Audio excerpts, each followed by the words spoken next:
Well, at least it's short. Whoops. Slip finger. Silver Nemesis. Classic Doctor Who review time once again. This was the 25th anniversary special.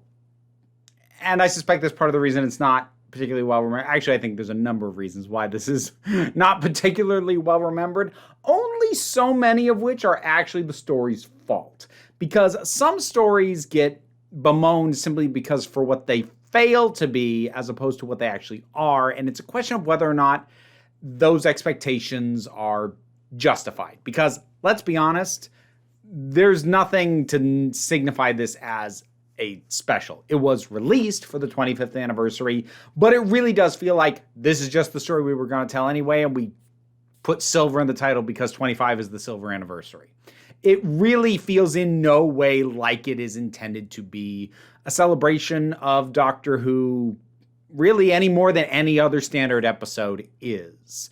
So while it is technically the 25th anniversary special and those expectations were kind of placed on it by the show, it feels more like that's kind of by default because they had nothing else to do for the anniversary that was more meaningful. So this just got saddled with that. And then there's stuff that is kind of bemoaned about it that is absolutely not the episode's fault, such as the fact that this was the final appearance of the Cybermen during the original run of Doctor Who. And that's not this episode's fault. The show was intended to keep going. So while I'm not going to say that that makes this a good outing for the Cybermen, it's not. I don't think that would be as big of an issue if this wasn't their final appearance during the classic era. Alas, it is. I haven't even really started explaining this. I'm already kind of covering for it a little bit, despite the fact that ultimately I only have so many actual nice things to say about it. But this is a Seventh Doctor and Ace story, and that does mean that I kind of love it by default. I love Sylvester McCoy and Sophie Aldred. They're amazing. They're so good together. Their chemistry is absolutely stellar and fantastic. Their banter is terrific. This is one of the great all-time pairings. And honestly, every single time they are in a scene together, I love it. Unfortunately, that's not the entire thing. So what else is going on in this? A lot. Too much, actually. There are too many moving pieces, and there are too many players in this. First of all, this is a 3-part story, which is a rarity. Generally, Doctor Who, when the episodes were the length that these episodes were, 24 minutes or so, minimum length was usually, not exclusively, but usually 4 episodes. A 3-parter, that's rare. And I didn't look into it enough to confirm if this is the case. However, given the feel of the end result, I would not be at all surprised to learn that it was originally conceived believing that there would be 4 parts and then had to be compressed down into 3, and that was just done poorly. Because the main thing that I'm going to point to as being like, okay, this could just be excised completely, is there are too many villains in this. There just are. We have basically 3 villains, and we don't need 3. It's debatable whether or not we need 2 at all. I would say you need 2 because the Seventh Doctor is doing his play the sides against each other, chess master kind of thing that he does. So having at least 2 villains that he can play off of each other, yeah, no, that probably should be there. But one of them is incredibly superfluous. And oddly enough, it's the Nazis. Yeah, there's Nazis in this, and I don't know why. Like, they're just kind of there. They eat up a bit of time, but they don't do anything meaningful. We have, for our other villains, we have this time-traveling sort of lord class, what would the, like this aristocracy. We have this aristocratic lady and her former criminal servant who basically does all her dirty work. And she's a nasty piece of work. And she's fairly effective, but she's also very unexplained. There's a lot of stuff hinted about her, but And like, honestly, the performance is pretty good, but it feels very underexplored. Like, she's a woman who's just owning the idea that she is evil and is just doing bad things, but like, we don't really get a proper sense of what drives her. Like, okay, she's accepted that she's evil, but she still seems to have like goals, and we don't get a really great sense of what keeps her going, what motivates her. So I feel like you could have very easily dropped the Nazis completely and just focused more time on her so that we understand her better, or that maybe we understand what the hell the Nemesis actually is better. Either one of those would be nice. As it stands, they're both pretty undercooked. The Cybermen, because they are well established already, don't need as much explanation. Although, as I said, they're not particularly well served here. Part of that has to just do with the shooting. Like, this isn't how it all is, but just as a for instance, there's a bit where the Doctor and Ace, so that there's this bow, well, it's not truly silver, it's this material that I can't remember the name of, bow that is, there's also an arrow and a statue, but like it's important. And Ace and the Doctor are like tossing it back and forth and like moving around the Cybermen, kind of taunting them. And it's a fun moment because it's a Doctor and Ace moment, and seeing them do this is cool and fun, but it's staged really badly because they're in such tight confines with the Cybermen. It just does not track at all that one of them was not able to just reach out and grab the Doctor or Ace, if not the bow itself. Like, they're right there, just grab them. So that's just bad staging and just shot in a way that makes the Cybermen look particularly inept. And while I think that particular scene is the most egregious instance, there's a number of those that end up happening across the episode. So while I am sympathetic to especially fans of the Cybermen who feel like this is a real sour note for them to go out on, you're not wrong, but it also wasn't necessarily supposed to be their last appearance. So, but I'm not going to defend it, really, because it's not great. So everybody is fighting over this comet that has crashed on the Earth. And it contains what is being referred to as the Nemesis. And I only kind of understand what's going on with that. This is where the cooking away in the background Cartmel Master Plan kind of rears its head. You actually get a fair bit of this, and stuff like Nemesis feels like it ties into this a lot. There's this line about how whatever the Nemesis is, it has to do with Omega and Rassilon, who are well established long before McCoy's time as being the founders of Time Lord Society. But also the Doctor kind of implies that he was involved with it. Now, if you're not familiar with the Cartmel Master Plan, this was a plan by, I believe his first name was Andrew, but a guy named Cartmel who had a plot trajectory that he wanted to eventually reveal the Doctor to be far older and far more important than he had ever given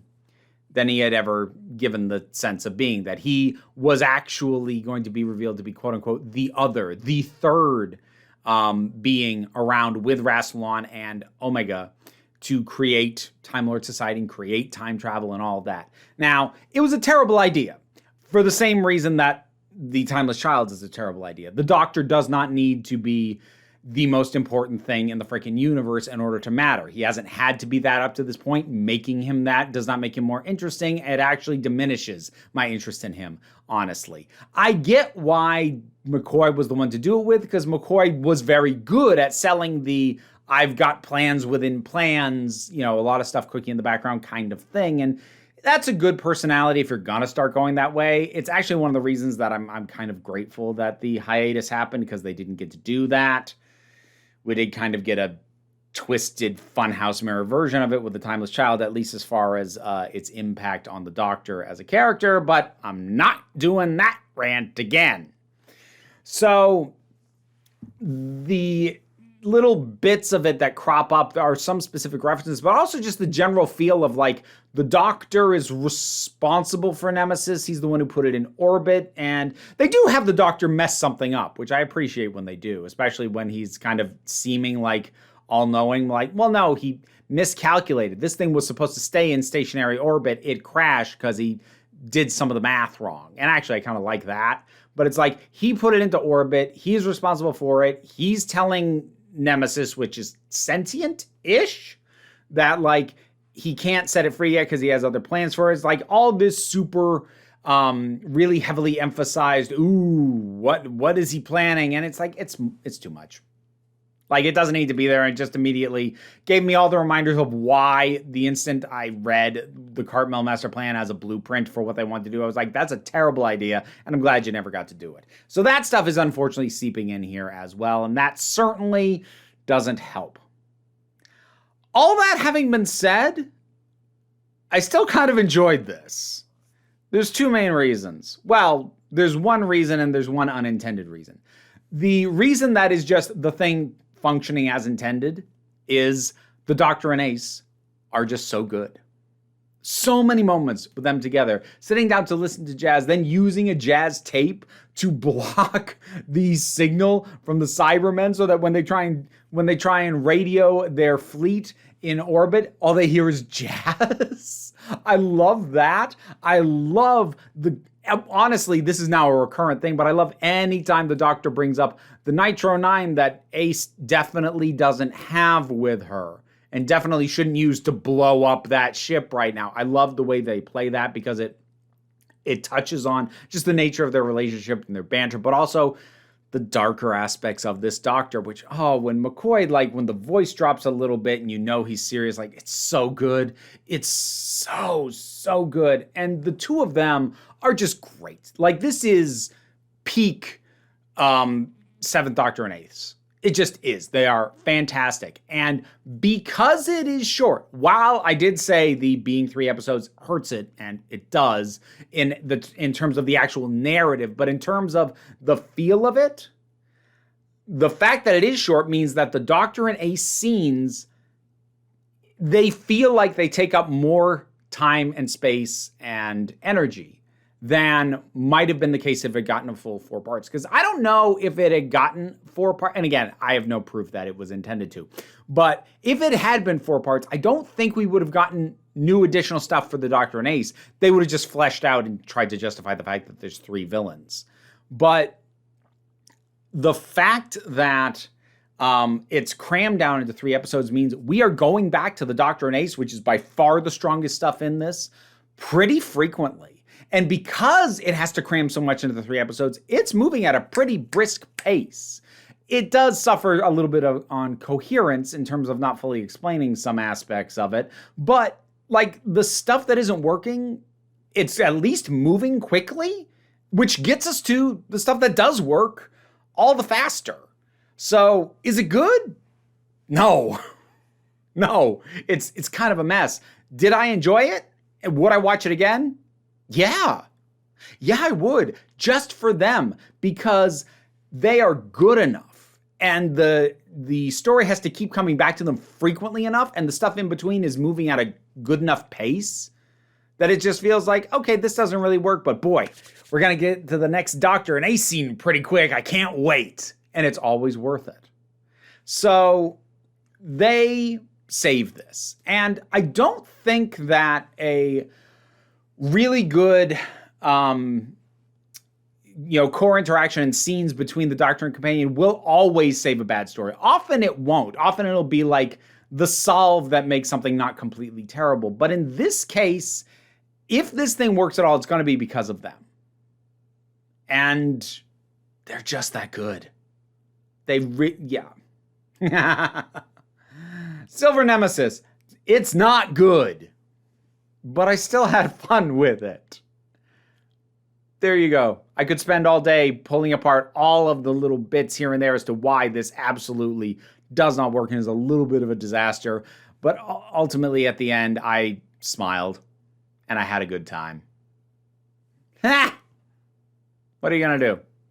Have you rewatched this one lately? If you have, what did you think about it? Whatever your thoughts are, drop them down in the comments. Let's talk about it. Patreon pays the bills. Enables you to support what I do. And also, it wasn't the case for this particular review, but On occasion, when I do Classic Who, I do put up polls so that you folks can help me decide on what stories to do. So, there's that amongst other perks. If you don't want to do that, don't worry too much about it. Down in the description, you'll find links to other things that I do. And ultimately, though, don't worry too much about that, because what I want you to remember is that we just take a relaxed attitude around here. Just trying to have fun. Come on back.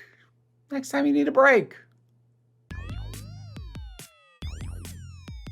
Shout out to the patrons who helped make this possible. In particular, I want to thank Robin Moore, Zubin Lutfola, Goddess Elida, Tarak, the thing that goes doink in the anime, Ruth, Oliver B., Solitary Pictures, Ulrich Bogdan, Melinda Walters, Jen, Auntie Kate 808, Becky Sparks, Fernabilax the Poodle, Robin Powell, T. Love, Tracy Scrappett, Angry Casperl, Dave Hall, and Rosalind Bennett.